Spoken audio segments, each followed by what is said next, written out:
সন্তানদের শখ পূরণে একজন বাবা যে আকাশের চাঁদ হাতের মুঠোয় এনে দিতে পারেন তারই উদাহরণ হয়ে উঠেছেন লালমনিরহাটের খোরশেদ। সন্তানদের মুখে হাসি ফোটাতে ছাগলের গাড়ি বানিয়েছেন খোরশেদ। এটা আমার নিজের টেকনোলজি দিয়ে ভাই বানাচ্ছি ভাই। বাসায় বসি বসি আমার দুটো বাচ্চা আছে, আর নিয়ে বেড়া লাগে, তো ওই জন্য ছাগলের গাড়ি দিয়ে নিয়ে বেড়াই। গ্রাম বাংলার মেঠোপথে গরুর গাড়ি কিংবা ঘোড়ার গাড়ি চলাচলের দৃশ্য নতুন কিছু নয়। প্রযুক্তির আধুনিকায়নের পরেও এইসব ঐতিহ্য এখনো টিকে আছে। তবে তাই বলে ছাগলের গাড়ি শুনতেই যেন অবাক লাগে।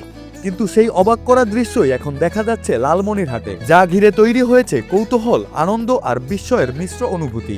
বাংলাদেশে যে ছাগল দিয়ে গাড়ি চালানো হয় এটা একটা বিস্ময়কর ঘটনা। আগে দেখতাম আমরা মহিষ দিয়ে বা গরু দিয়ে চালাইতো, এখন আমাদের বাংলাদেশে এমন প্রযুক্তি হয়েছে, মানুষের ব্রেন তারা ছাগল দিয়ে এখন মনে করেন গাড়ি চালাইতেছে। প্রযুক্তি কিংবা বড় বাজেট নয়, সৃজনশীলতা আর ভালোবাসা থাকলেই তৈরি হতে পারে ব্যতিক্রম কিছু। লালমনিরহাটের এই ছাগলের গাড়ি যেন তার এক অনন্য উদাহরণ, যেখানে একজন বাবার ছোট্ট উদ্যোগ হয়ে উঠেছে পুরো এলাকার আনন্দের কারণ।